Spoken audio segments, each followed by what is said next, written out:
제가 이제 설교를 시작하려고 하는데 저의 부족함과 허물 때문에 이 간절하게 사모하는 심령들의 마음에 혹이라도 어려움이 없게 하시고 주의 성령께서 저를 불쌍히 여기시고 또한 우리를 긍휼히 여기시사 하나님의 은혜 가운데 정말 하나님의 마음을 헤아리는 시간 되게 하여 주시옵소서.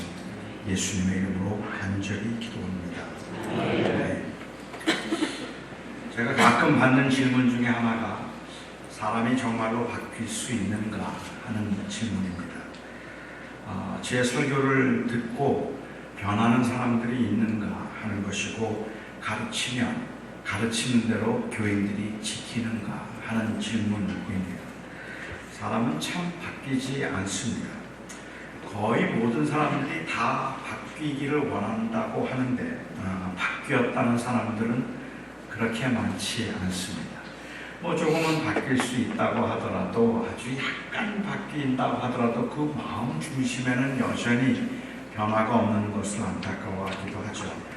생각해보면 30년 동안 설교를 한 저도 안 바뀌는데 설교를 들었다고 변하기를 기대하는 것, 그거는 아마 어려울 것 같기도 합니다. 한 환자가 의사를 찾아갔습니다. 진찰을 한 의사가 말을 했어요. 당신의 건강 상태는 최악입니다. 지금 생활 습관을 바꾸지 않으면 한 달 안에 죽을 수도 있습니다. 아내에게 말해서 기름진 음식을 절대로 하지 말도록 하세요. 일을 너무 많이 합니다. 돈을 조금 벌더라도 일을 줄여야 합니다. 아내와 상의해서 지출을 좀 줄이고 적당히 일을 할 수 있도록 해야 합니다. 지금 건강 상태로는 많은 휴식이 필요하기 때문에 퇴근 후에는 아이들이 귀찮게 하지 않도록 아내에게 도움을 구하십시오. 만일 이 생활 습관을 바꾸지 않으면 한 달 안에 죽을지도 모릅니다. 그러자 이 환자가 아주 근심스러운 얼굴로 의사에게 부탁을 했습니다. 제 건강 상태가 그렇게 안 좋다면 선생님께서 직접 제 아내에게 전화를 해서 말씀해 주지 않으시겠습니까? 의사 선생님이 직접 전화를 해 주셔야 제 아내도 아주 심각하게 생각해서 협조를 할 겁니다. 그러겠다고 했습니다. 그리고 이제 저녁에 퇴근을 해서 집에 갔더니 아내가 나오면서 그 남편을 붙들고 울면서 맞이해요. 울면서 그 아내를 맞이하면서 낮에 전화 받았다고, 의사 선생님이 당신이 한 달밖에 못 산다고 했다고 그렇게 이야기를 했습니다. 의사는 바꾸지 않으면을 전제했는데, 그런데 이 부인은 절대로 안 바뀔 것이라는 것을 전제하고 죽을 것이라고 들었습니다. 사람이 생활 습관을 바꿀 수 있기를 기대하기보다는 차라리 죽기를 기대하는 것이 더 현실적이라는 이야기일 겁니다. 생활 습관은 죽어도 안 바뀐다는 의미일 수도 있습니다. 그래서 사람들은 종종 너무 많이 갑자기 바뀌면 죽을 때가 되었나? 왜 저렇게 자꾸만 사람이 변하고 이상해지지? 하는 이야기를 하기도 하는 것 같아요. 정말 안 변하기 때문에 그런 거죠. 사람은 잘 안 바뀝니다. 그 우선적인 이유는 아마도 제가 이야기하는 말로는 바꾸고 싶다고 말하지만 그것을 실천에 옮길 만큼 그렇게 간략하게 원하지는 않기 때문일 겁니다. 그러니까 사람이 잘 변하지 않는 이유는 정말로 변하고 싶은 원함, 정말로 바꾸고 싶어 하지는 않기 때문이죠. 변하고 싶기는 하지만 절박하리만큼 그렇게 간절하게 원하는 것이 아니거나, 아니면 변화를 위한 희생을 감당할 만큼 변화를 원하지는 않기 때문일 거라는 말입니다. 제 아들이 몇 년 전에 성적을 아주 형편없이 받아왔어요. 성적표가 아주 형편없었는데 그 성적표를 받아보고 제 아들도 충격을 받았던 것 같아요. 충격을 받았던 것 같은데 제가 제 아들에게 물었습니다. 너 공부 잘하고 싶으냐? 그랬더니 제 아들이 공부를 잘하고 싶다고 해요. 공부를 잘하려면 지금 내 생활 습관을 좀 바꿔야 할 것 같은데 바꿀 마음이 있느냐고 물었습니다. 그러자 나쁜 성적에 충격을 받은 제 아들이 바꿀 수 있다고 자기가 자기 생활 습관을 바꾸겠다고 했습니다. 워낙 TV를 좋아해서 제가 제 아들에게 제안하기를 이거 TV를 너무 좋아하고 많이 보는 것 같으니까 주중에는 TV를 보지 말고 주말에만 TV를 보는 것으로 하면 어떻겠느냐 했습니다. 그러자 제 아들이 조금 생각을 해요. 그리고 저에게 물었습니다. 금요일도 주말에 들어가느냐고 물어요. 공휴일은 어떤가 물어요. 친구 집에서 보는 것도 카운트할 거냐고 물어요. 그 대신에 TV를 안 보는 대신에 게임은 해도 되느냐고 물었습니다. 저는 그때 제 아들은 공부 잘하기가 힘들겠구나 하는 생각을 했습니다. 사람들은 죄가 싫어져야 죄를 짓지 않을 텐데 죄를 좋아하는 사람에게 야단을 쳐서 죄를 짓지 않게 만드는 것은 한계가 있습니다. 그 죄를 정말로 미워해지면 그러면 아마 죄를 혹시 안 지을 수 있을지 몰라도 여전히 죄에 대한 그 애착이 있음에도 불구하고 죄를 짓지 않도록 절제하게 하고 훈련하게 만드는 것, 이것은 한계가 있는 것 같아요. 기회만 되면 또다시 죄를 짓게 되는 게 인간이기 때문에 그렇습니다.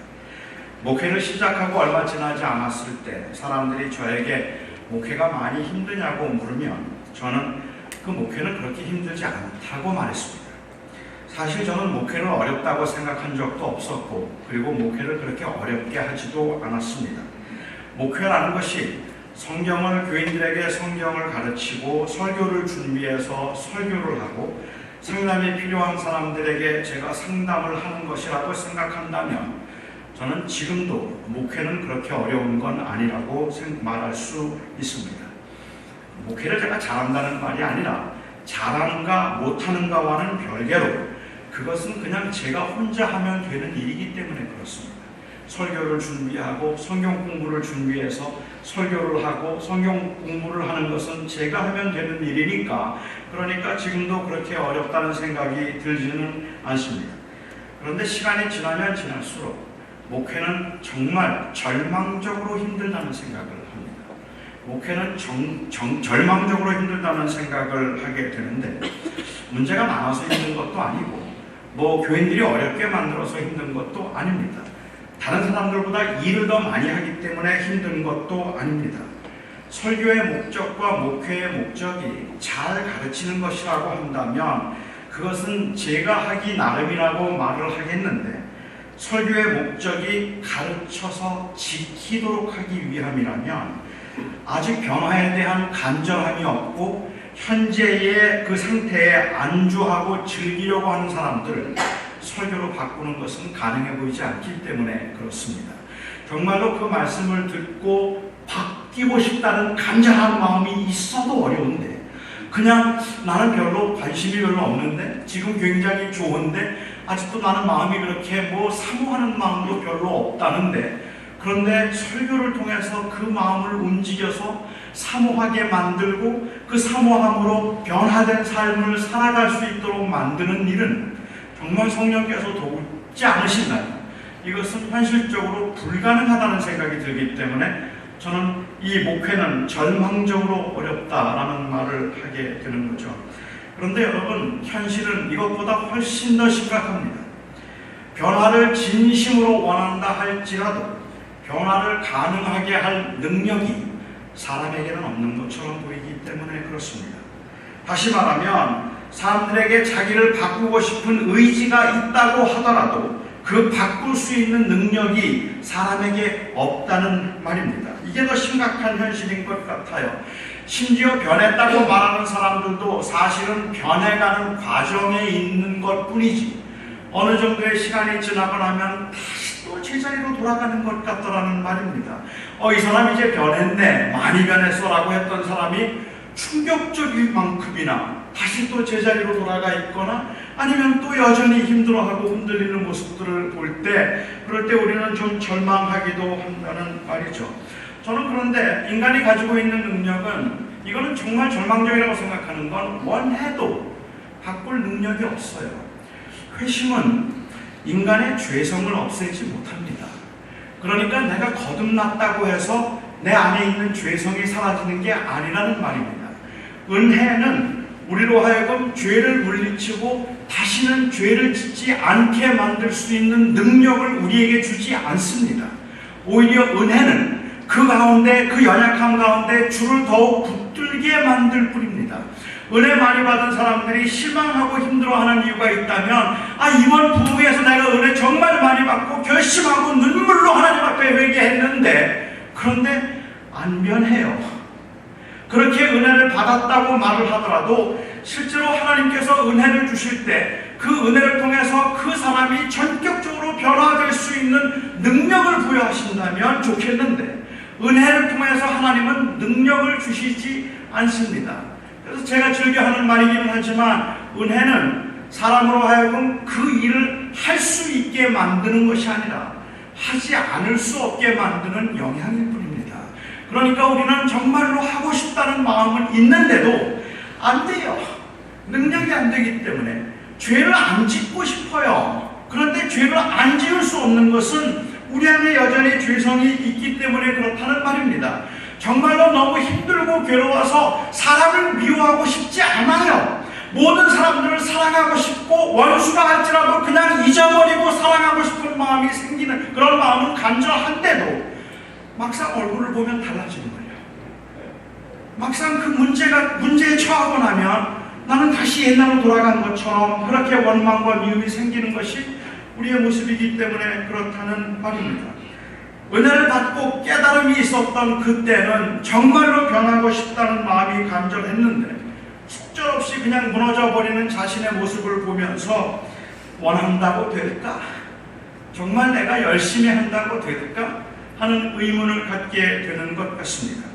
우리가 살고 있는 이 세상의 악함이나 아니면 여전히 우리를 위협하고 있는 세상의 유혹들, 그럼에도 그것을 충분히 물리칠 만한 능력이 우리 안에 없어서 여전히 죄성이 남아있다는 사실은 이 세상에 사는 동안에 최선을 다하여 산다 할지라도 성화를 이룰 수는 없겠구나 하는 생각을 하게 되죠. 사람이 온전히 거룩해질 수는 없다는 생각을 하게 된다는 말입니다.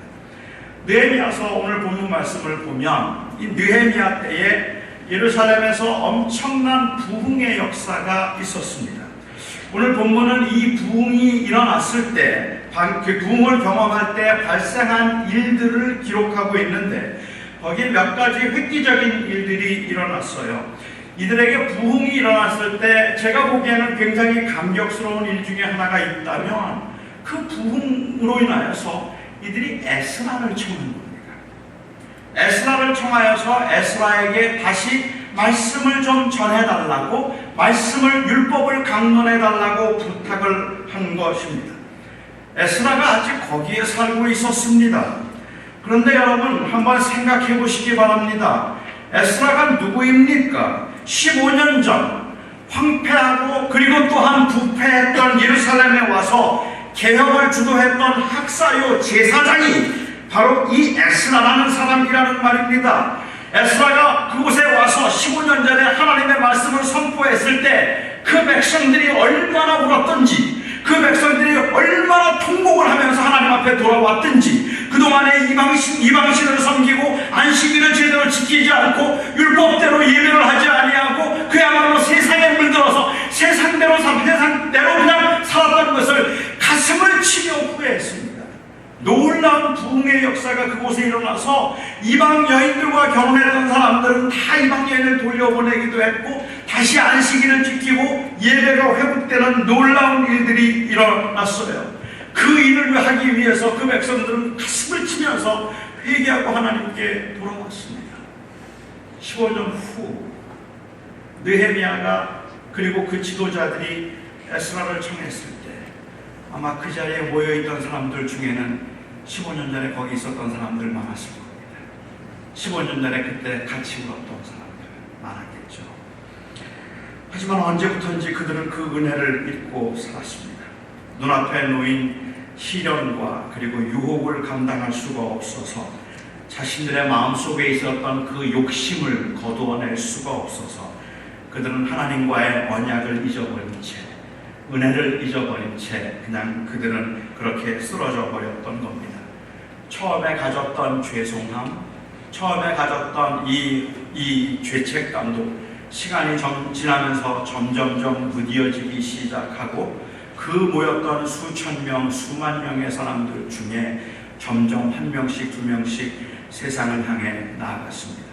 적당히 그냥 종교적인 행위를 유지하기는 하더라도 마음은 이미 벌써 오래전에 식어버렸기 때문에 수천 명이 모였던 자리에 수백 명이 모이고 수백 명이 모였던 자리에 수십 명이 모이고 아마도 이 느헤미야가 에스라를 청할 때쯤이면 그저 한 몇십 명 정도 어디엔가 모여서 은혜를 여전히 하나님의 말씀을 묵상하고 있었을런지도 모릅니다. 모세의 율법 강론을 들으면서 가슴을 치고 회개하고 울었던 그들, 그런데 그들이 점점 다 떠나가기 시작한 겁니다. 여러분, 그들의 그 회개가 진실하지 않았을까요? 진실했죠. 거짓이었을까요? 그럴 리는 없죠. 진실로 회개를 했는데도, 그런데도 변화될 능력은 인간에게 없는 거예요. 그래도 또 넘어지고 또 흔들리기 시작했습니다. 잘은 모르겠습니다만 부흥의 열기라는 건 원래 그렇게 오래가는 것이 아니라서 시간이 지나고 나면 그냥 다 식어버릴 것이고 하나님께서는 그 뜨거운 열정보다는 지속적인 신실함을 원하신다는 것을 에스라가 알았더라면 아마 어디에선가 하나님의 말씀을 계속 강론하고 있었을 겁니다. 그리고 10여 년이 지난 오늘 에스라가 이 백성들이 다시 에스라를 찾은 겁니다. 에스라가 아직 그 성에 살고 있었지만 지난 10여 년 동안 까맣게 잊고 살았던 그를 이제 그 백성들이 다시 청하여서 한 마음이 되어서 에스라를 찾은 겁니다. 에스라가 만약 하나님의 심정을 느끼고 있었다면 그리고 그 인간의 연약함을 알고 있었다면 떠날 때는 언제고 지금 와서 왜 나를 찾느냐고 말하지 않았을 겁니다. 이 백성들 지금 나를 찾고 있지만 아마 얼마 지나지 않아서 또 변할 사람들이라고 그렇게 말하지 않았을 겁니다. 원래 부흥은 그런 것이 아니라서 에스라가 신뢰했던 것이 그들 그 부흥에서 나타나는 현상을 보면서 그 현상에 대한 기대감 때문이었다면 아마도 실망했겠죠. 하지만 에스라가 여전히 그 자리에 있어서 그들의 청함에 응할 수 있었던 것은 그 백성들의 신실함을 믿었던 것이 아니라 하나님의 신실함을 믿었기 때문입니다. 그들이 돌아오면 하나님은 또 받아주시고 하나님은 그들을 버리지 아니하실 것이라는 이 사실에 대한 확신 때문에 그래서 에스라는 그들의 청함에 응하게 되었습니다. 어쩌면 10여 년 동안 눈물로 기다렸던 그 순간을 맞이하게 되었는지도 모릅니다. 그들이 특히 에스라를 찾았다는 것이 재미있습니다. 이것은 단순히 10여 년 전에 그 부흥의 센티멘트를 다시 한번 경험하겠다는 의미에서 찾고 있는 것이 아니라 말씀으로 돌아가겠다는 뜻입니다. 이제 다시 말씀으로 돌아가겠다고 에스라를 청했어요. 느헤미야서 10장을 보면 그들의 회개가 얼마나 진심이었는가 하는 것을 보여주는 장면이 나옵니다. 느헤미야를 시작으로 해서 그 백성의 지도자들이 한 사람씩 나와서 인을 치는 겁니다. 언약의 인을 치는 겁니다. 조금 바꿔서 말씀을 드리자면 이제 우리는 절대로 하나님을 떠나지 아니할 것이며 우리는 언제나 하나님의 백성으로서 이 예배를 소홀히 하지 아니하고 모든 백성들이 율법 안에 있기로 우리는 맹세합니다. 그리고 우리는 그 백성을 오직 하나님의 말씀으로만 인도할 것이며 하나님의 말씀을 떠나지 않을 것이고 하나님과의 약속을 성실하게 지키겠습니다. 이런 의미겠죠. 느헤미야가 나와서 서명을 합니다. 그리고 또 다른 지도자가 나와서 서명을 합니다. 이건 자기의 인격을 걸고 지금 약속하는 겁니다. 이 장면은 그 백성들에게는 굉장한 감격의 시간입니다. 하나님을 떠났던 지도자들, 백성들을 제대로 인도하지 않았던 지도자들, 백성들이 보기에는 하나님 사랑하는 것 같지 않았던 그 지도자들이 다 회개하고 그리고 하나님 앞에서 약속을 하는 거예요. 그런 일이 없어야 되겠지만 예를 든다면 교회가 분쟁이 있었다고 가정해 볼까요? 그래서 그 양쪽으로 지도자들이 나뉘어서 서로 다투고 싸웠습니다. 그러다가 은혜를 경험했어요. 하나님의 은혜 가운데 우리가 얼마나 하나님 앞에 잘못했는가를 깨닫고 눈물로 회개하고 난 다음에 이제 우리는 다시는 싸우지 않을 겁니다. 이제 우리는 한 마음이 되어서 이 백성들, 우리가 이 교인들을 사랑하겠습니다라고 만일 그 양쪽의 지도자들이 나와서 여기에 서명을 하고 서로 껴안는다면 아마 온 교인들 눈물바다 될걸요. 그런 감격을 볼 수만 있다면 이게 얼마나 엄청난 일이겠습니까? 그런데 그 백성들이 그렇게 서약을 하는 겁니다. 그리고 난 다음에 성경에는 아주 재미있는 표현이 나와 있는데 백성들이 이 백성들도 서약을 했어요. 그런데 이 백성들의 서약에 대한 표현이 좀 의미심장합니다. 모든 백성들, 율법을 준행하는 모든 자와 그 아내와 자녀들, 무릇 총명과 지식이 있는 모든 자가 다 저주로 맹세했다고 했습니다. 여러분, 저주로 맹세했다는 게 무슨 말일까요? 아마도 신명기 29장에 있는 말씀을 염두에 두고 있는 것 같은데 저주로 맹세했다는 말, 이 말은 어떤 말일까? 여러분이 정말로 변하기를 원하신다면 여러분 이렇게 기도하실 수 있겠습니까? 이제부터는 제가 정말 주님 정직하게 살겠습니다. 제가 혹이라도 남의 물건에 손을 대거나 거짓을 말할 때에는 제게 육체의 가시를 주어서 평생 불구자가 되게 하시옵소서. 여러분 그렇게 기도하실 수 있겠습니까? 꼭 제가 주일에 예배를 빠지거나 아침에 경건 시간을 가지지 않고 일터로 나간다면 그날 교통사고가 나서 다리가 부러지게 하시고 원소를 내는 곳마다 다 떨어지게 하소서. 그런 기도 하실 수 있겠습니까? 주님, 제가 이제 매일 새벽마다 하나님 앞에 기도하겠습니다. 그냥 맹세합니다. 만약 제가 새벽 기도를 빠지게 된다면 제 아내가 저보다 오래 살아서 제가 제일 싫어하는 스타일의 남자와 재혼하여 행복하게 하소서. 생각만 해도 끔찍합니다. 그렇게 기도하실 수 있겠습니까? 특히 마지막 그 저주의 맹세는 더 끔찍하죠. 그런데 그들이 저주로 맹세했다고 했습니다. 우리가 다시 하나님을 떠나고 우상을 섬기며 우리를 저주하사 재앙이 임하게 하시고 열국의 종이 되게 하소서. 그만큼 진실했어요. 그만큼 그들은 진실했어요. 정말 변하고 싶었어요. 주님 앞에 돌아가고 싶었어요. 그래서 변했을까요? 그런 엄청난 개혁과 부흥 후에 느헤미야는 이제 페르시아로 돌아가게 되죠. 1차 총독 임기를 마치고 페르시아로 돌아갑니다.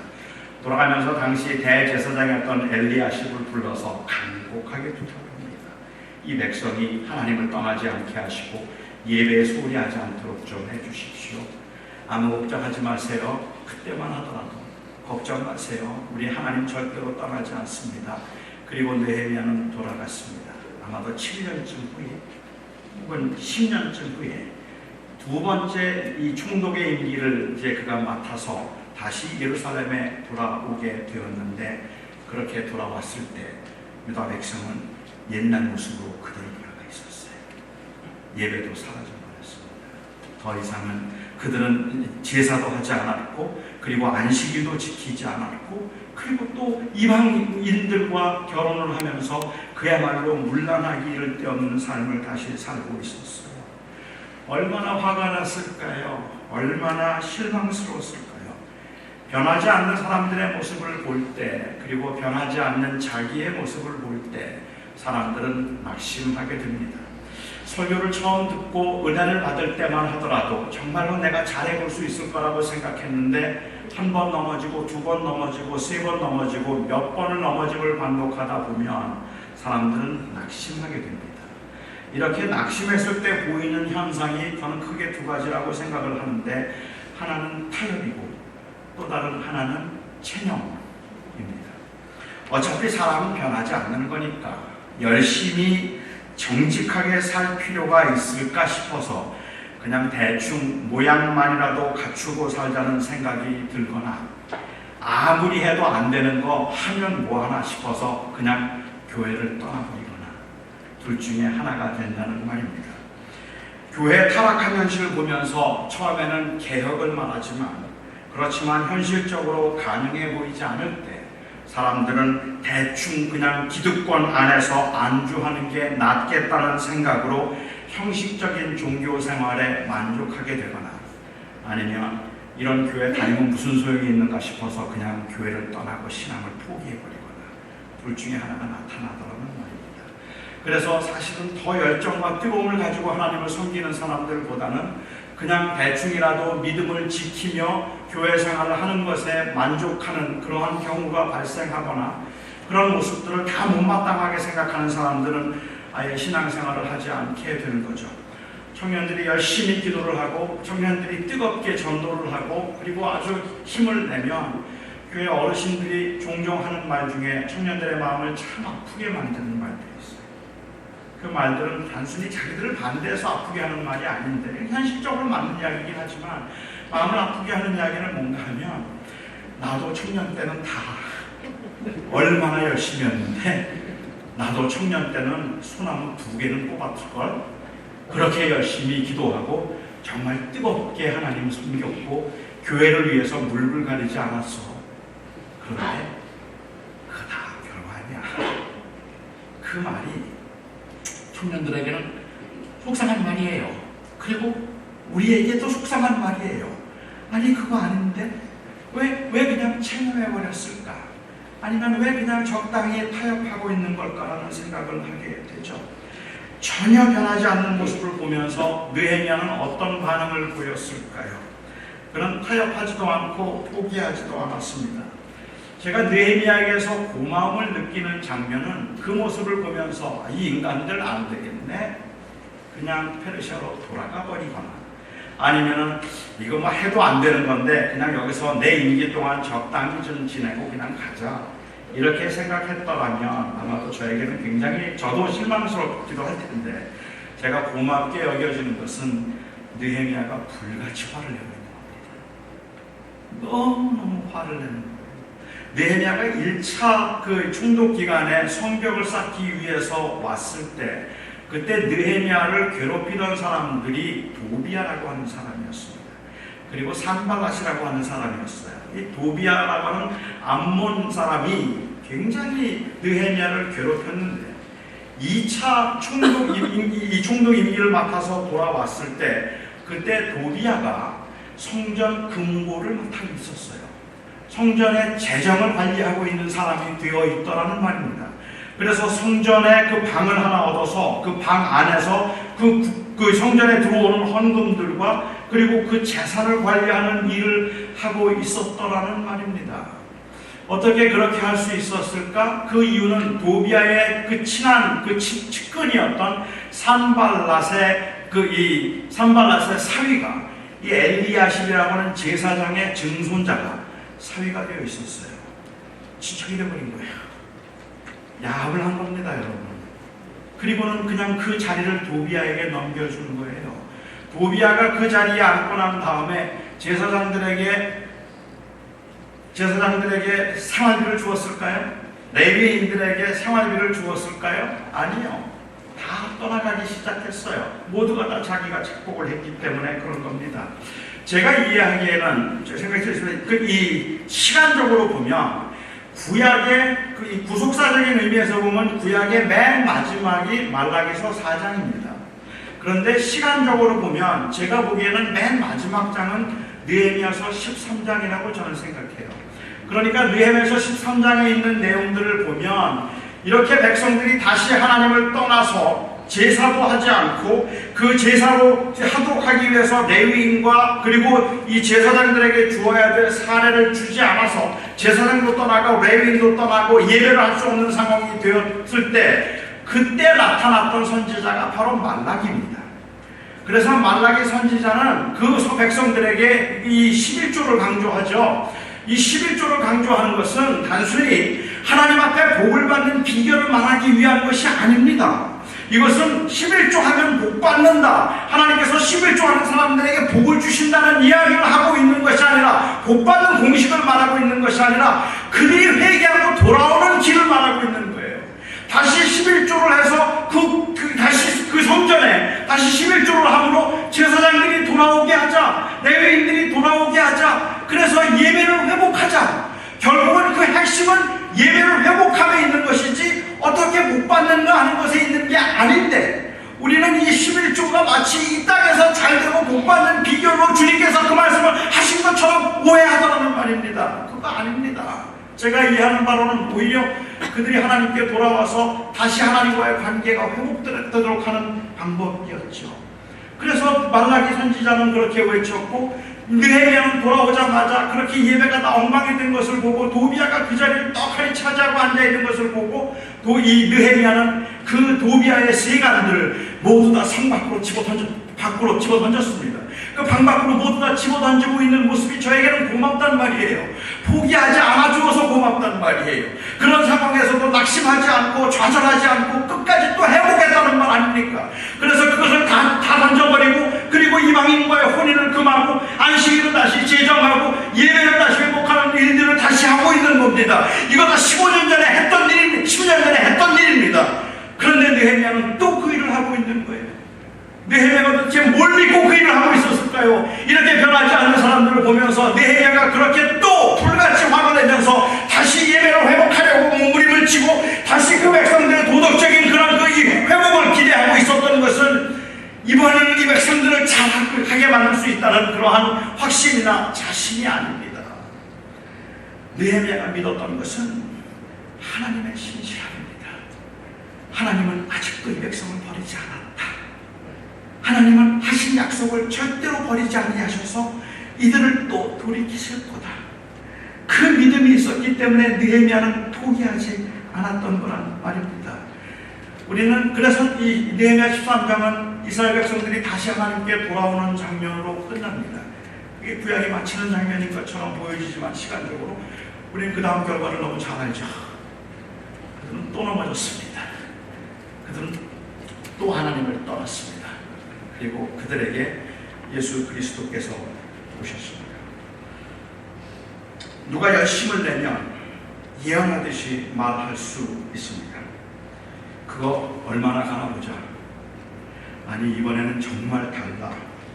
이 말은 아무 무게가 없습니다. 이번에는 정말로 잘해서 변했다는 것을 보여주고 싶은데 유혹을 물리칠 길이 없습니다. 그 능력이 우리에게 없습니다. 이런 이치를 깨닫고 인간의 연약을 아는 사람들은 달라질 것이라고 애를 쓰는 사람들이 부질없어 보이고, 그리고 그들의 예언은 거의 모든 경우에 다 맞습니다. 다 사람들은 또 다 넘어지기 때문에 그렇습니다. 이게 우리의 영적인 현재입니다. 제 모습이고 여러분의 모습입니다.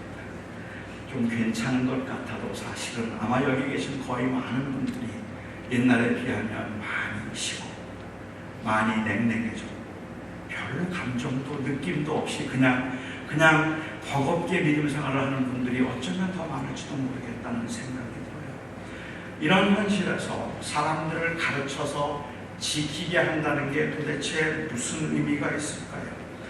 가르쳐서 지키게 하라고 하면 아마도 주님께서 승천하시기 전에 제자들에게 하셨다는 말씀이 떠오를 것입니다. 마태복음 28장 19절 말씀을 보면, 그러므로 너희는 가서 모든 민족으로 제자를 삼아 아버지와 아들과 성령의 이름으로 세례를 베풀고 내가 너희에게 분부한 모든 것을 가르쳐 지키게 하라. 저는 이 가르쳐 지키게 하라고 하신 것이 무엇일까를 가지고 좀 고민을 많이 했습니다. 주님은 뭘 가르쳐 지키라고 하셨을까? 아마 가르쳐 지키라고 할 때 두 가지를 좀 생각해 볼 수가 있을 것 같은데, 하나는 가르쳐 지키도록 하는 것이 교회 생활을 잘 하도록 가르쳐서 교회 생활을 열심히 하도록 지키도록 하는 것이라면 그건 비교적 쉬울 것 같습니다. 협박이든 회유든 11조 하도록 가르치고 선교하도록 가르치고 목사에게 순종하도록 가르쳐서 지키도록 하는 것은 가능합니다. 월터 핸드릭슨이라고 하는 분이 쓴 책 가운데 그 로잔 대회에서 한 평신도가 했던 말을 그 책에서 소개하고 있습니다. 로잔 대회에 참석한 한 평신도가 이렇게 이야기를 했어요. 지금까지 그가 배운 대로 좋은 평신도의 이미지, 어떤 평신도가 좋은 평신도일까? 1. 모든 교회 활동에 빠지지 않고 참여한다. 2. 교회 행사를 경제적으로 후원한다. 3. 교회 지도자들이 계획한 모든 행사를 지원한다. 4. 문제를 일으키거나 대들지 말라는 제11계명을 잘 지킨다. 그러면 교회에서는 좋은 평신도라는 이미지를 가질 수 있습니다. 잘 가르치면 그러면 교회 생활에 있어서는 어느 정도 할 수도 있습니다. 나름대로 성실히 교회 생활을 열심히 하도록 할 수도 있습니다. 물론 저는 그것조차도 굉장히 힘들다고 생각은 하지만 가르침을 통해서 종교적인 행위를 반복하도록 하는 것이라면 아주 불가능한 건 아니라고 저는 생각해요. 예수님 당시에도 바리새인들이 그랬잖아요. 얼마나 철저하게 종교적인 행위들을 지켰습니까? 일주일에 2번씩 금식하고 모든 박하와 회향과 근채까지도 11조를 하나님 앞에 드리고 안식일은 철저하게 지켜서 일도 하지 않고 1마일 이상 걷지도 않았다. 그 철저함들을 만들어서 그 종교적인 행위를 하도록 하는 것이라면 바리새인도 그렇게 할 수는 있었으니까 주님께서 지금 말씀하고 계시는 것이 교회 열심히 나오라 그것을 가르쳐서 지키게 하라고 말씀하신 것이라고 보기는 어려울 것 같아요. 또 두 번째 생각해 볼 수 있는 것은 이러한 외형적인 행위의 문제가 아니라 하나님 앞에서의 그 완벽한 윤리적 완벽함, 다시 말하면 그리스도인으로서의 그 완성된 성화된 모습을 주님께서 말씀하고 계시는 것이라면 저는 이거는 아주 불가능하다는 생각이 듭니다. 옛사람에게 말하는 바 살인하지 말라는 말을 너희가 들었거니와 나는 네게 이르노니 형제를 미워하는 자는 살인한 자니라. 옛사람에게 말하는 바 간음하지 말라는 말을 너희가 들었거니와 나는 네게 이르노니 누구든지 여자를 보고 의욕을 품는 자는 이미 간음한 자니라.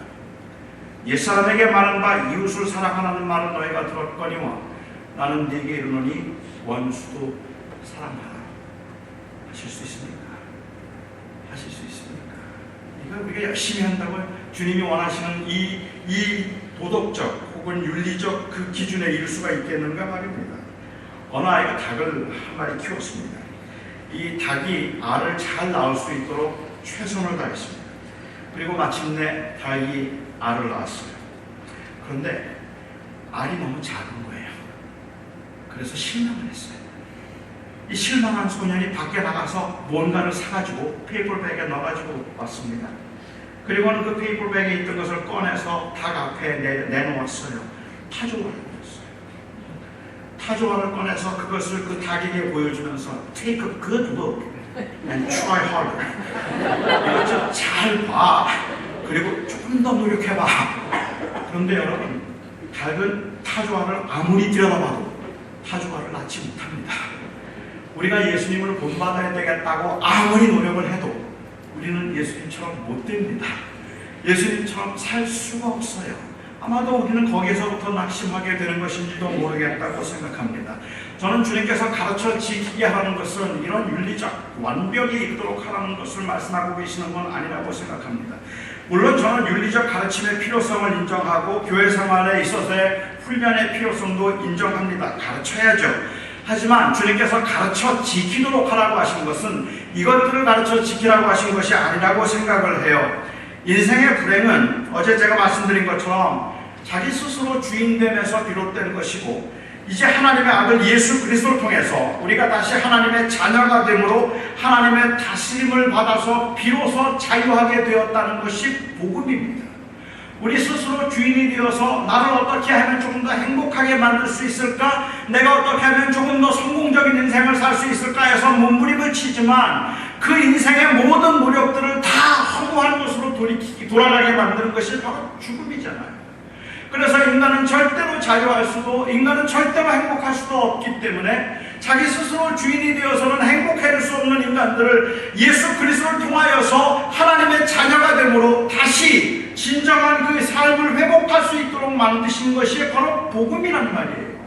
이 복음에 의해서 우리가 고백하는 것은 이제는 내가 주인이 아니라 바로 그리스도가 내 인생의 주인입니다라고 고백하는 것입니다.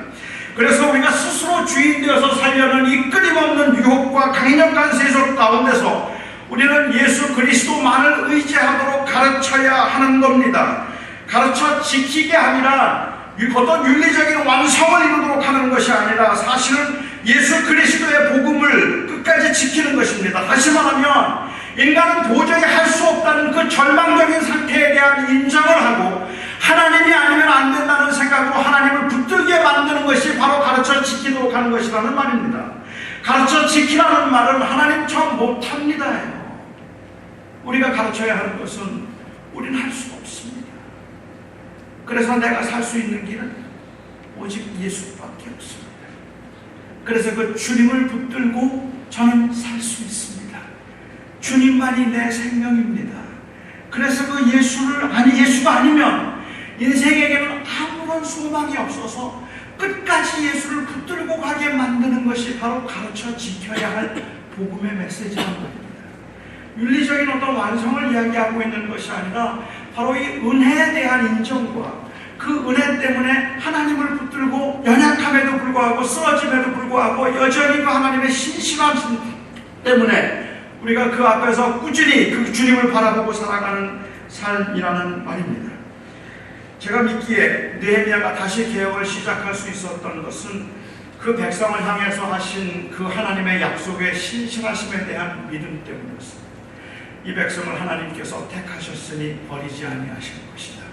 지금은 이렇게 흔들리고 이렇게 초라한 모습이지만 하나님께서는 언젠가 기어코 이 백성을 통하여 하나님의 약속을 이루실 것이다.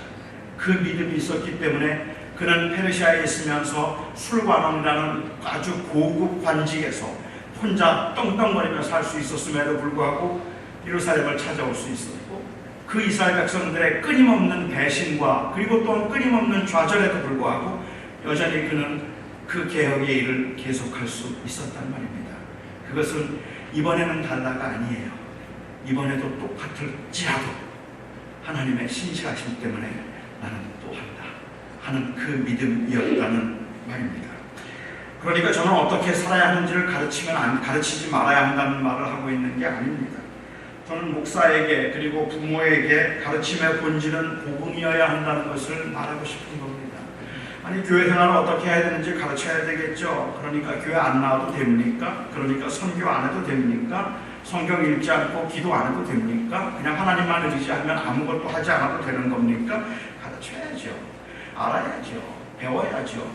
하지만 그래서 어떻게 살까를 결정하는 것은 언제나 은혜에 대한 반응이어야지 가르침을 통한 율법적 요구의 결과는 아니라는 말입니다. 그것은 바로 내가 받은 은혜 때문에 하도록 하는, 은혜를 기억하게 만드는 것이 가장 중요하다는 말이죠. 다시 말하면 우리로 하여금 이 길고 지루하고 그리고 치열한 영적인 싸움, 해도 안 되는 것 같은 이 영적인 싸움을 수없이 실패함에도 불구하고 끝까지 싸우게 만드는 것은 우리는 잘할 수 있다는 우리의 신실함 때문이 아니라 수없는 실패도 우리를 결코 버리지 아니하실 것이라는 하나님의 신실함에 대한 그 믿음 때문에 우리는 할 수 있는 겁니다.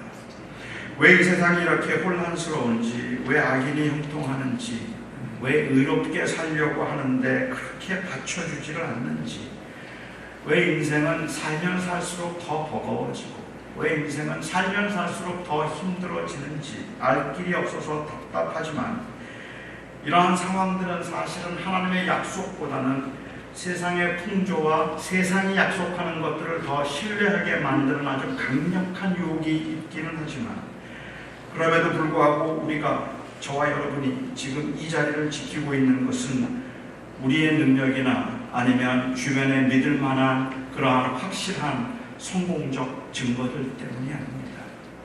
여기에 계신 분들 중에는 정말 여기에 있어서는 안 될 만큼이나 인생이 고달픈 분도 있습니다. 그런데 이 자리에 나와 있으면 하나님은 언젠가 나를 잘해 주실 것이라는 것 때문이 아니라 하나님은 언제 기어코 나와 함께 하심으로 하나님의 원하심을 이룰 것이라는 그 믿음 때문에 우리는 이 자리에 있는 겁니다. 안 되는 그 자리를 지키고 있는 이유는 우리가 안 되는 일들을 그냥 반복하는 습관, 아니면 그냥 그러한 이 융통성 없음 때문이 아니라 우리가 그 자리를 지키고 있는 것은 하나님에 대한 신뢰 때문에 그렇습니다. 우리가 이 부분을 좀 제가 더 강조하기 위해서 믿음의 성숙에 관한 이야기를 조금 더 여러분과 나누면 좋겠어요. 가끔 교인들이 저에게 그렇게 물어요. 목사님, 어떻게 하면 제가 좋은 믿음을 가질 수 있습니까? 그래요. 근데 실제로 성경에는 좋은 믿음이라는 게 없는 건 아시죠? 성경에 좋은 믿음이라는 말을 쓴 적이 없어요. 딱 한 번 이 옛날 개혁 성경을 보면 로마서 14장 1절에 믿음이 약한 자를 너희가 받되 비판하지 말라라고 말씀하셔서 믿음이 약한 자가 있는 것처럼 말씀하셨지만 그때 말하는 믿음은 확신입니다. 그러니까 하나님을 신뢰하는 문제는 아니에요. 믿음은 있고 없고의 문제가 믿음은 강한 믿음을 가진 사람이 없어요. 사람들은 종종 목사가 굉장히 강한 믿음을 가진 줄 알아요. 성경은 have a good faith 아니면 have a strong faith 이런 말을 한 적이 없어요. 성경이 말하는 것은 be strong in the faith. 그 믿음 안에서 강하라고 얘기합니다. 이 말을 바꿔 얘기하면 누구나 넘어집니다. 아무도 나는 괜찮다고 말할 만한 경지에 이런 사람은 없는데, 그런데 우리는 믿음의 성숙과 좋은 믿음을 이야기할 때 그 경지에 이르기를 기대하고 있는 거예요. 거기에 내가 이르지 못하고 있다는 것이 답답한 거죠. 그래서 많은 분들은 얘기해요. 목사님, 아무리 애를 써도 안 돼요. 아무리 애를 써도 안 된다는 분에게 도대체 얼마나 애를 써보고 아무리 애를 써도 안 된다고 말하느냐고 말하는 것은 합당한 질문이 아닙니다. 답이 아닙니다. 아무리 애를 써도 안 된다는 말은 이렇게 애를 쓰지만 그 가능성이 보이지 않는다는 말입니다. 사실은 그래서 답답하고 절망적이라는 말이죠. 그만큼 그런 고민을 하는 사람들은 해볼 만큼 해봤다는 의미에서 하는 것이 아니라 그 노력한 결과가 보장되지 않았다는 것 때문에 오는 불안함이 사람들에게는 있는 거죠. 그런데 여러분, 저는 그 믿음의 성숙 아니면 그 성장, 성화 이런 노력에서 때로는 힘의 원리를 보게 되더라는 말입니다. 거룩하게 살려는 노력 속에도 스스로를 인생의 주인으로 생각하는 이 오만함이 숨겨져 있어서 사람을 교만하게 만들고 낙심하게 만드는 것을 본다는 말입니다. 사람들이 일반적으로 생각하는 성숙한 신앙은 어떤 신앙인가 하면 독립입니다. 그러니까 사람들이 생각하는 성숙은 독립이에요. 뭐든지 혼자 잘할 수 있고 알아서 혼자 할 수 있을 때 그때 그 사람을 성숙하다고 이야기를 하죠. 이 독립에는 힘에 대한 욕구가 있습니다. 사람들은 누군가에게 의존하지 않고 스스로 해결할 수 있는 능력을 원합니다. 누군가에게 의존해서 도움을 받아야 하는 것은 약함을 의미하고 약함은 곧 패배를 의미한다고 생각하죠. 제가 오늘 아침에도 잠깐 간증을 했지만 제가 어린 적부터 저는 제가 약하다는 것을 너무 잘 알고 있었습니다. 그런데 저는 제가 약한 모습을 보이는 게 정말 싫었어요. 다른 사람들이 저를 약하게 보는 게 저는 정말로 자존심이 상하고 너무 싫었고 마치 그것은 실패라는 생각을 했습니다. 제가 집에서 학교까지 20분을 걸어 다녔는데 20분 동안 학교를 걸어 다니는 한 5년을 그 학교를 다녔거든요. 중학교 5년, 고등학교 2년. 그렇게 2년 동안을 제가 그 학교를 다니는 동안에 저는 큰 길로 다녔던 기억이 별로 없습니다. 제가 큰 길로 가지 않았던 이유는 그리고 항상 뒷 골목길로만 다녔어요. 그 뒷 골목길이 지름길이라서가 아닙니다. 제가 그 좁은 길로 다녔던 이유는 큰 길로 가면 혹이라도 학교 친구들을 만나서 이 친구들이 제 가방 들어다 준다는 말이 듣기 싫었기 때문입니다.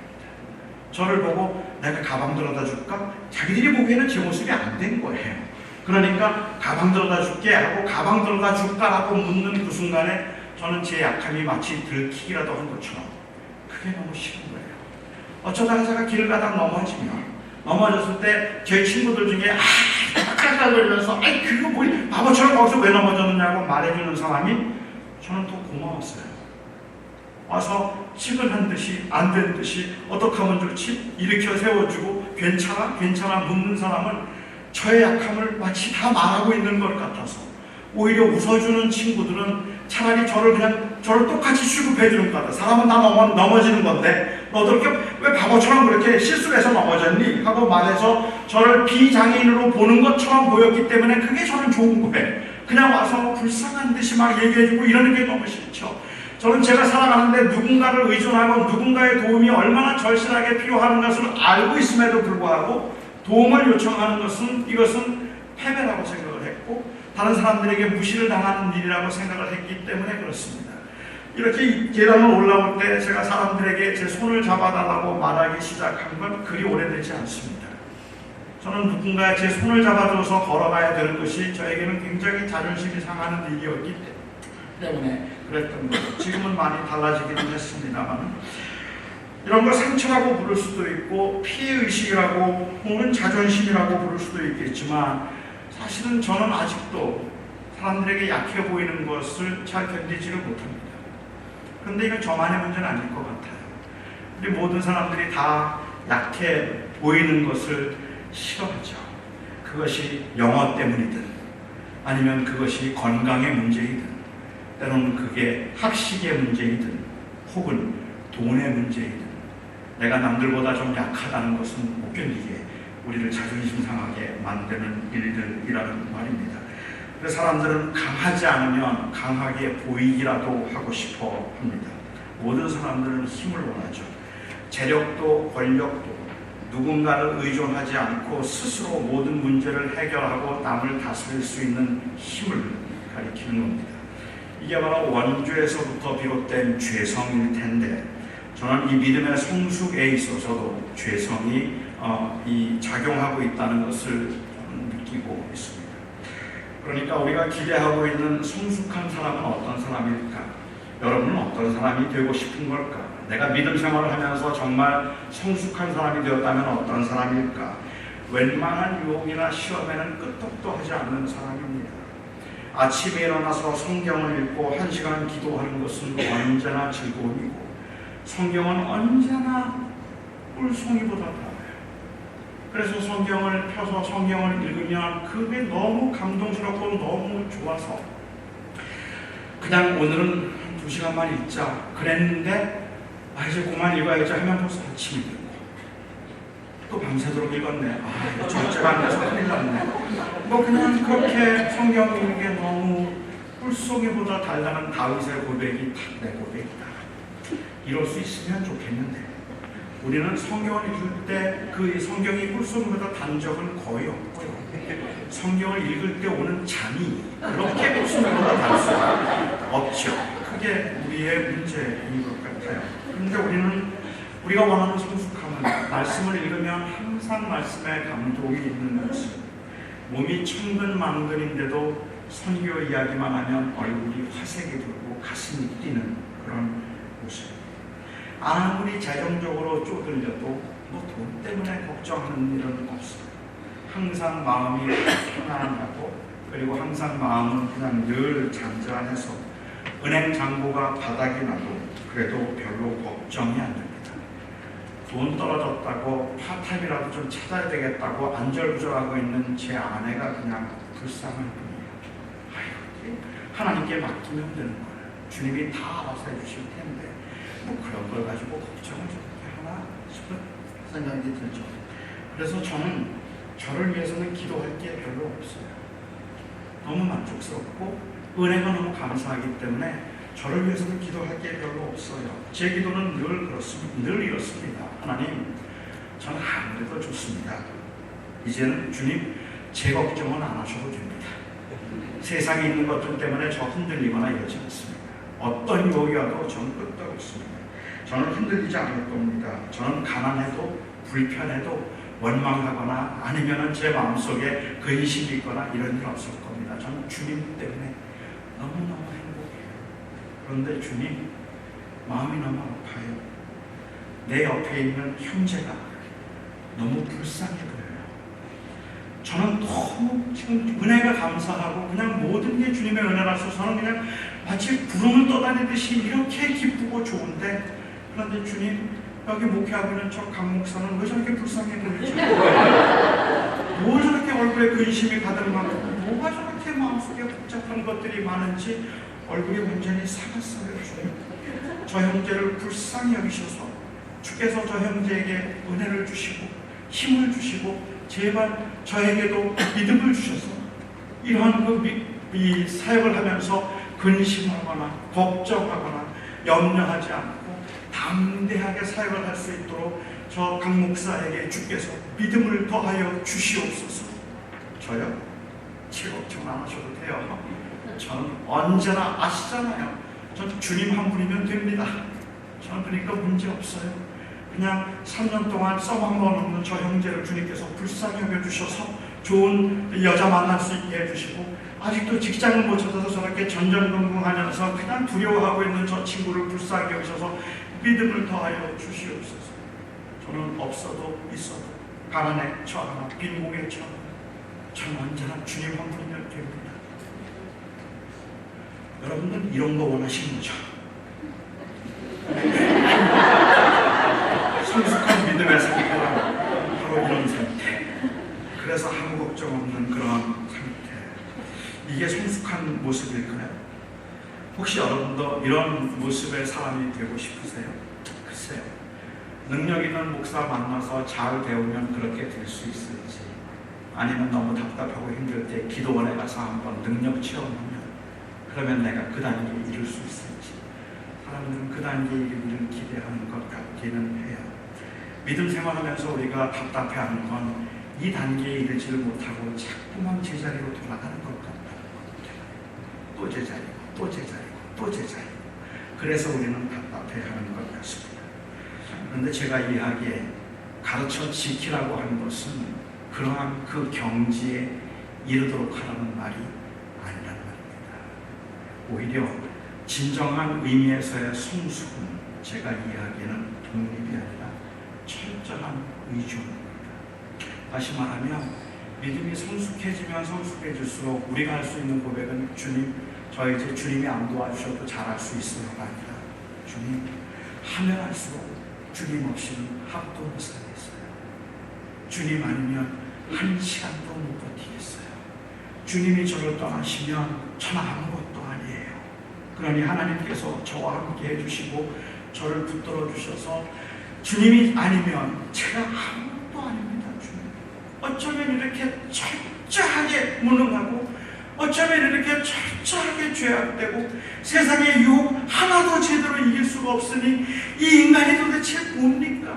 그럼에도 불구하고 주님, 그래서 저는 주님의 은혜가 아니면 안 되기 때문에 나 주님 없이는 못 사는 거 주님 아시죠? 이 주님을 더 붙들고 그 주님을 더 의지하도록 만드는 것, 절대로 할 수 없기 때문에 주 없이는 못하겠다고 그렇게 고백하여서 그 주를 끝까지 붙들고 있는 것이 가르쳐 지키게 하라는 거랍니다. 그게 우리가 해야 되는 일이고 그게 바로 믿음의 성숙이라는 말입니다. 가르쳐 지키게 할 것은 지킬 수 없음을 알아서, 은혜가 아니면 안 되는 줄 알아서 이 은혜를 온전히 의지하는 겁니다. 그런데 여러분 아십니까? 바로 이러한 싸움의 결국은, 아니면 궁극적인 목적은 우리의 신실함입니다. 이게 아이러니고 패러독스인데, 결국은 그러니까 우리는 주님 없으면 못합니다, 난 아무것도 못합니다 라고 말하는 게 아니라 우리가 하나님 앞에 신실하게 살아낼 수 있도록 만드는 그 힘이 바로 우리의 의지나 우리의 능력이 아니라 하나님의 신실함이라는 말입니다. 은혜를 경험할 때만 은혜는 순종을 가능하게 만듭니다. 은혜는 순종을 요구합니다. 은혜는 우리로 하여금 어떻게 살아야 하는가를 고민하게 만들고, 우리는 또 넘어지더라도 다시 일어나게 만들 수 있는 그 은혜를 의지할 수 있을 때만 우리는 실패 중에도 다시 시작할 수 있다는 말입니다. 그러니까 은혜라는 명목으로 안 된다는 이유로 세상은 너무 악하고 그리고 나는 너무 약해서 넘어갈 수 없다는 이유로 하늘을 바라보면서 주저앉아만 있을 수는 없다는 얘기죠. 하나님의 신실하심은 우리의 신실하심을 요구하고 은혜는 순종을 요구합니다. 저는 이 말을 이렇게 한번 표현해 보았습니다. 사람이 변했으면 변해야 하는 것이 있는데, 변해도 변해야 할 것이 변하지 않을 때는 변한 것이 변할 수 있도록 변한 것을 붙들어야 변할 수 있다. 이게 제가 생각하는 그 오늘 설교의 핵심입니다. 사람이 변했으면 변해야 하는 것이 있는데, 변하고도 변해야 할 것이 변하지 않을 때는 변한 것이 변하지 않도록 변한 것을 붙들어야 변할 수 있다. 이해가 좀 되시나요? 좀 천천히 한번 읽어볼까요? 사람이 변했으면 변해야 하는 것이 있는데, 변하고도 변해야 할 것이 변하지 않을 때는 변한 것이 변하지 않도록 변한 것을 붙들어야 변할 수 있다. 조금 이해가 되시나요? 회장님 보시나요? 은혜, 순종의 근거는 은혜다. 그 말입니다. 이해가 되시죠? 우리가 정말 은혜를 받았으면 순종해야 됩니다. 그렇게 은혜를 받고도 순종이 안 될 때는 우리가 순종할 수 있도록 하기 위해서 은혜를 붙들어야 합니다. 내 의지를 붙들면 안 된다는 말입니다. 그 은혜를 붙들 수 있을 때 우리는 계속해서 할 수 있는 것입니다. 제가 이 말을 조금 제리 브리치스라고 하는 사람이 그 한 말을 가지고 조금 더 설명을 하고 설교를 마치도록 할게요. 그는 이 성수, 믿음의 성수 아니면 은혜와 또 이 순종의 관계를 말할 때 네 가지 유형이 있다고 이야기를 했어요. 그리고 세 가지는 아주 위험한 유형이고 하나가 건강한 유형이라고 말을 했는데 첫 번째 위험한 그 유형은 무엇인가 하면 all dependence and no effort입니다. 그러니까 우리는 마치 하나님을 잘 믿는 경건한 사람은 사람이 할 수 있는 게 뭐 있어? 하나님만 의지하면 되는 거지. 그러니까 전적으로 하나님을 의지한다고 말하면서 아무것도 하지 않는 사람이에요. 그냥 모든 건 다 하나님이 하신다. 다 하나님이 하실 거야 라고 이야기를 해서 하나님께 모든 걸 맡기고 아무것도 하지 않는 사람들입니다. 제가 만났던 청년들 중에도 그런 청년들이 있더라고요. 그래서 너무 결혼을 하고 싶은데 하나님이 알아서 하실 거라고 하면서 아무도 안 만나요. 그냥 하나님이 하게 해주실 거야 라고 생각을 하는 그러한 경우죠. 모든 것을 다 하나님이 하신다. 모든 것을 하나님이 하시고 내가 할 수 있는 건 아무것도 없다고 말할 때 이 말이 너무 피상적인 말이라서 의미가 없어 보이는 말이기는 한데 우리는 아무것도 할 게 없다는 의미로 이 말을 하면 안 될 겁니다. 우리는 종종 그렇게 이해를 해서 다 하나님이 하셨다는 말이 상당히 성숙한 신앙인의 모습처럼 보이지만 상당히 태만한 성도의 모습이기도 하다라는 말입니다. 한 주일학교 선생님이 아이들에게 이제 가르치면서 질문을 했어요. 여러분, 내가 누구일까요? 나는 누구인지 알아맞혀 보세요. 나는 키가 한 6인치 정도 되고 몸에 털이 많으며 꼬리가 길고 도토리를 모아둡니다. 자, 나는 누구죠? 그런데 아이들이 대답을 안 하는 거예요. 그래서 선생님이 다시 물었어요. 여러분 어렵게 생각하지 말고 대답해 보세요. 나는 누구일까요? 나는 키가 한 6cm 정도 되고 털이 많고 꼬리가 길고 그리고 다람쥐를 모아둡니다. 나는 누구일까요? 도토리를 모아둡니다. 도토리를 모아둡니다. 나는 누구일까요? 그러자 한 아이가 조심스럽게 손을 들었어요. 그리고 대답합니다. 제 생각에는 다람쥐 같은데 정답은 예수님이죠.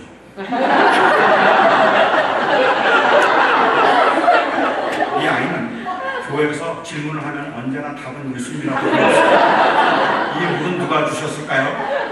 예수님이요. 이 타이는 누가 주셨죠? 예수님이요. 여러분 이 설교 누가 주셨을까요? 예수님이요. 그게 정답이라고 배웠기 때문에 이 아이는 아무리 생각해도 다람쥐 같기는 한데 교회에서 그럴 때는 예수님이라고 말을 해야 될 것 같아서 그래서 자기 생각엔 다람쥐 같지만 정답은 예수님이죠 라고 그렇게 이야기를 했다고 하는데 우리도 그래요. 우리가 해야 될 것 같긴 한데 그런데 하나님이 하신다고 말해야 될 것 같은 그런 그 느낌들. 이 설교 누가 준비했을까요? 누가 준비했을까요? 그거 제가 했어요. 하나님이 하셨다고 하면 설교가 좀 허접해요. 제가 한 설교야. 하나님이 준비하신 건 아닙니다. 이것을 통해서 하나님이 역사하시고 하나님이 일하시기를 기도하는 마음이 있지만 오늘 아침에 일어났더니 이게 하늘에서 책상 위에 올려있다는 의미가 아니라는 점에서 이건 하나님이 하실 게 아니라 제가 하는 겁니다. 하나님이 하시는 일이 따로 있겠죠. 우리에게 주어진 일들에서 최선을 다하지 않으면서 다 하나님이 하실 겁니다. 하나님께 모든 걸 맡깁니다라는 말은 게으름입니다. 태만함입니다. 또 다른 하나의 그 잘못된 유형이 No dependence and all effort예요. 아마도 그러한 현상들에 대한 반작용이겠죠. 너무 사람들이 아무것도 하지 않으면서 자꾸 하나님께 맡긴다는 게 못마땅하기 때문에, 그래서 이 no dependence, all effort로 말하는 사람들은 일단은 우리가 할 일을 다 하고 난 다음에 못할 때 하나님께 부탁하는 거다. 기도도 그냥 다 할 만큼 최선을 다하고 내가 도저히 못할 때 그때 하나님께 기도해야지, 자기가 할 수 있는 걸 자꾸 하나님 보고 해달라 그러면 안 된다. 이렇게 말하는 분들이죠. 그런데 그렇게 말하는 분들의 그 특징을 보면 되게 좀 유능해요. 그렇기 때문에 평생 가도 기도할 일이 한 3번밖에 없어요. 그냥 언제나 내가 다 알아서 해요. 뭐 집안일도 모든 일도 내가 다 알아서 할 수 있는 그러한 그 유능함이 좀 있기 때문에 자꾸 왜 하나님께 의존하느냐? 내가 알아서 하면 되는 거지. 그리고 안 될 때 하나님께 기도하고 하나님께 맡기는 거다라고 생각을 해서 그런 경우에 하나님을 전혀 의존하지 않죠. 자기 힘으로만 하죠. No dependence, all effort이에요. 이것도 위험해요. 세 번째 그 잘못된 유형이 있다면 partial dependence and partial effort이에요. 하나님 역할 하시고 내 역할 하고, 그래서 동역을 해서 그 일을 이루도록 하는 것입니다. 근데 이렇게 생각하는 경우에 문제는 뭐냐면, 나는 내 역할을 했는데 하나님이 하나님 역할을 잘하고 있어요. 그래서 힘들어. 나는 기도도 했는데, 나는 그걸 열심히 좀 했는데, 그리고 부용사도 했는데, 하나님이 이렇게 응답을 안 하실 수가 없어요. 그래서 항상 그 하나님에 대한 섭섭함이 있죠. 마치 하나님과 내가 동역을 하자면 내 역할을 했으면 하나님도 좀 역할을 해주셔야 된다고 생각을 하고, 내가 이만큼 했으니까 하나님 이만큼 해주셔야 된다는, 결국은 자기의 공적이 드러날 수밖에 없는, 그래서 섭섭해질 수밖에 없는 상황이죠. 이것도 건강하지 않다는 거죠. 제리 브리지스가 얘기하고 있는 건전한, 가장 건전한 그 경건의 모습, 이 모습이 있다면 all dependence, all effort이에요. 나는 내 힘으로 아무것도 할 수 없습니다. 그런데 ironically 나는 아무것도 할 수 없습니다. 그래서 나는 최선을 다합니다. 나는 내가 또 넘어질 걸 압니다. 그걸 너무 잘합니다. 하지만 그래서 나는 오늘 또 일어섭니다.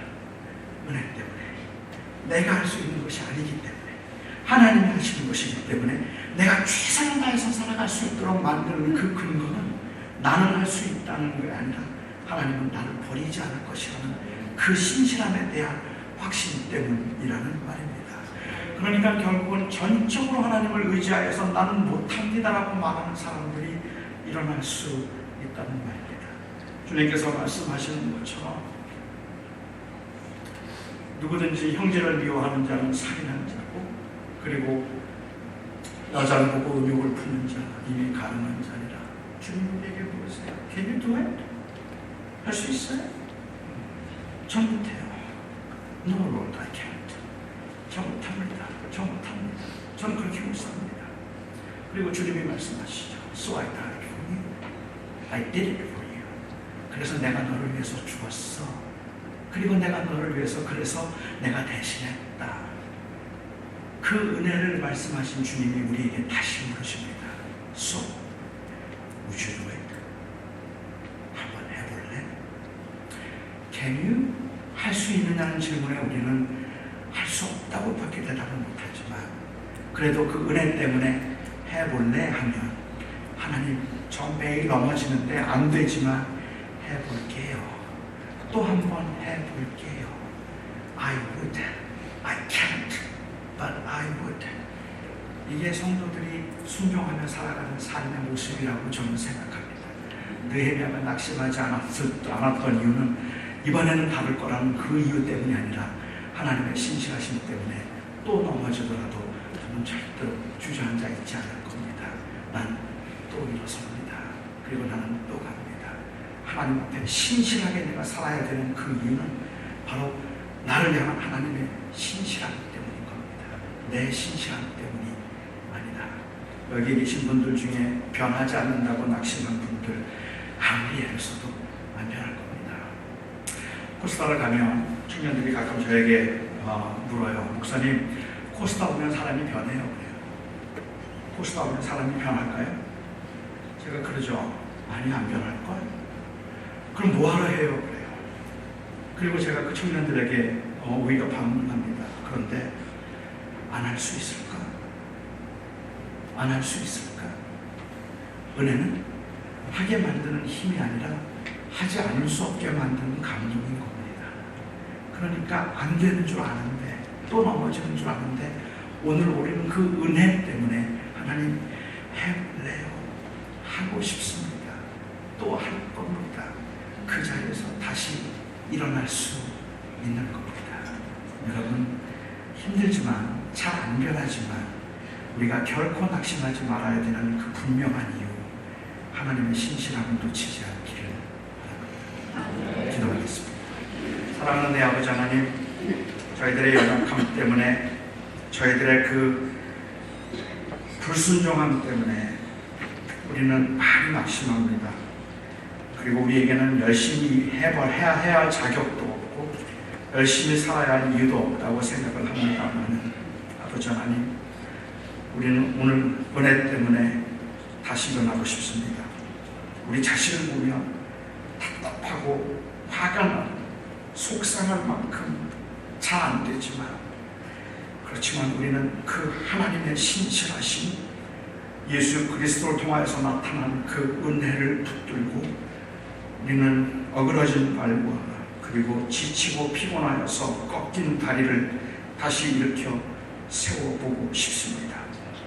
하나님의 은혜 가운데 오랜 시간 신앙생활을 하면서 모든 것이 다 이제는 익숙해져 버렸고, 익숙함이 결국은 체념과 같이 되어버린 그 상황에서 우리가 다시 한번 하나님 앞에 진실하게 함께 고백할 수 있기를 소망합니다.